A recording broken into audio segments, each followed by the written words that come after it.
Video में हम देखेंगे किस तरीके से हम डेटाबेस के अंदर से किसी एक पर्टिकुलर यूजर का डेटा हम किस तरीके से निकाल सकते हैं। पिछली वीडियो में हमने देखा था किस तरीके से अगर पूरे कलेक्शन का डेटा निकालना हो तो हम किस तरीके से निकालते हैं। यहाँ पे अगर आप देखोगे तो यहाँ पे सागर और शिवम दोनों की ही अलग अलग आईडी है। इस आईडी के बेस पर हमें अगर डेटा फाइंड आउट करना है तो किस तरीके से कर सकते हैं।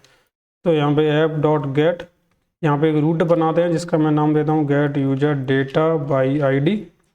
और यहाँ पे आईडी, इसको दो तरीके से डेटा निकाला जा सकता है। मैं दोनों तरीके से यहाँ पे करके दिखाता हूँ आपको, रिक्वेस्ट रिस्पॉन्स और इस तरीके से const user data equal to, सबसे पहले मैं यहाँ पे क्या करता हूँ कॉन्स्ट जो कि हम अभी तक देखते आ रहे हैं उस तरीके से निकालते हैं। आईडी मिलेगी अपने को रिक्वेस्ट डॉट बॉडी में से, और हमें करना क्या है, हमें यूजर मॉडल का यूज करना है।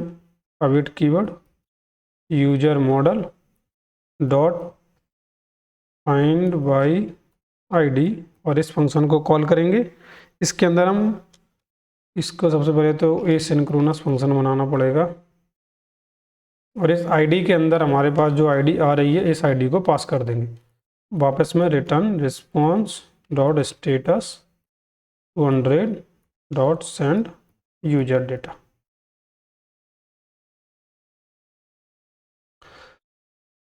तो अभी अगर आप इस रूट पे जाओगे gate user data by ID,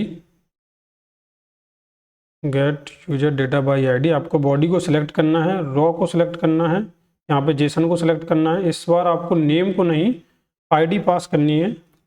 जो वेरिएबल आपने यहाँ पे सिलेक्ट किया है रिक्वेस्ट डॉट बॉडी में से आप डीस्ट्रक्चर कर रहे हो वो वेरिएबल आपको वहाँ पे पास करना है। आईडी की बात है तो आप आईडी यहाँ पे आओगे और इस तरीके से कोई भी एक आईडी कॉपी कर लोगे और यहाँ पे आके इसकी जगह पे पेस्ट कर दोगे। तो अब अगर अभी आप जाओगे गेट रिक्वेस्ट अगर आप सेंड करोगे तो आप यहाँ पे देखोगे सागर नाम का केवल सिंगल डेटा अपने पास आया है सागर नाम से। ये एक तरीका होता है जब आप रिक्वेस्ट डॉट बॉडी के अंदर आईडी भेज के करते हो। दूसरा तरीका एक और होता है कि आप इस आईडी को कुछ इस तरीके से सेंड कर सकते हो जिसके अंदर आप परम के अंदर बताते हो कि मैं आईडी भेज रहा हूँ। तो यहाँ पे एक और ऑब्जेक्ट होता है जिसका नाम है परम्स। परम्स के अंदर वो सारी चीज़ें आती हैं जो आप यहाँ पे इस तरीके से पास करते हो।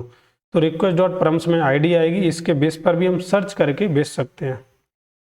अब मैं यहाँ पे सेंड करता हूँ तो आप यहाँ पे गेट आ रहा है can not gate user by ID. Okay, यहाँ पे क्योंकि ये वाली आईडी हमें इस तरीके से अब सेंड नहीं करनी है, हमें आईडी यहाँ पे अगर आप जाओगे यहाँ पे और इसको मुझे दोबारा से कुछ इस तरीके से चलाना पड़ेगा। सेंड रिक्वेस्ट के ऊपर क्लिक करूंगा तो आप यहाँ पे देखोगे आईडी हमें मिल चुकी है। हमें करना क्या था, इस वाली आईडी को इस रूट के बाद पास करना था बस, और हमें केवल आईडी के माध्यम से परम्स के माध्यम से हमने डेटा अपना गेट कर लिया। अब यहाँ पे क्या होता है कि जब आप सिंगल डेटा को फाइंड आउट करते हो तो बहुत सारे अलग अलग तरीके होते हैं जिनकी मदद से आप फाइंड आउट कर सकते हो। हमने यहाँ पे आईडी पास किया, इस आईडी की मदद से हमने डेटा पास किया। अब हमें चाहते हैं कि अगर हमारी कुछ ऐसी रिक्वायरमेंट है कि हमने जो स्कीमा बनाया है उस स्कीमा के अंदर एक फील्ड है, जैसे कि अभी के लिए स्कीमा के अंदर नेम नाम की एक फील्ड है, तो हमें चाहते हैं कि केवल नेम नाम की फील्ड के ऊपर ही फिल्टर लग के वो वैल्यू निकल के आए। तो हम यहाँ पे फाइंड बाई आईडी का यूज नहीं कर सकते हैं, फिर हमें फाइंड वन का यूज करना पड़ेगा। फाइंड वन के यूज के लिए मैं केवल यहाँ पे gate user data gate single user data नाम से बनाता हूँ, और ये पूरा डेटा आपको डिस्क्रिप्शन में गिटहब पे मिल जाएगा। मतलब जो भी मैं यहाँ पे कोड लिख रहा हूँ कोड आपको डिस्क्रिप्शन में मिल जाएगा। अब यहाँ पे आईडी को जो आप इस तरीके से पास कर रहे हो वो भी आपको पास करने की ज़रूरत नहीं है। आप केवल इस यूआरएल को कॉल करोगे और रिक्वेस्ट डॉट बॉडी के अंदर आप वो नेम भेज सकते हो जिस नेम को आपको सर्च करना है। तो आपने यहाँ पे नेम भेजा, आपको अब यहाँ पे फाइंड बाई आईडी को कॉल नहीं करना है, आपको फाइंड वन को कॉल करना है, फाइंड वन। और यहाँ पे आपको कॉमा लगा के यहाँ पे आपको बताना है कि इस पर्टिकुलर को आप नेम के साथ सर्च करिए। यहाँ पे आप मोंगोडीबी का यूआरएल मोंगोडीबी का वेरिएबल दोगे और यहाँ पे वो वाला वेरिएबल जो आपने रिक्वेस्ट डॉट बॉडी में से निकाला है। तो अभी अगर आप यहाँ पे वापस से जाओगे, यहाँ पे फिर से रॉ जेसन को सिलेक्ट करोगे और यहाँ पे इस बार आपको अगर आप नेम सबम अगर आप पास करते हो, और इस बार आपको ये पास नहीं करना है गेट यूजर डेटा, इस बार आपको पास करना है गेट सिंगल यूजर डेटा।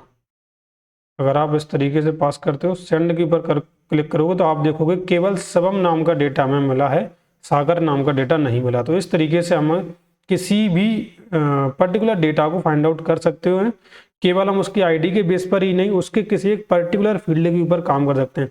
जरूरी नहीं है यहाँ पे कि केवल नेम हो सकता है, यहाँ पे नेम के अलावा अपना ईमेल हो सकता है, पासवर्ड हो सकता है। तो अब अगर मैंने ऐसा किया है तो यहाँ पे मैंने इस नेम को ईमेल और यहाँ पे तो पासवर्ड बना के कर देता हूँ। ठीक है, इसका हम अगली वीडियो से इम्प्लीमेंटेशन करना इसका शुरू करेंगे।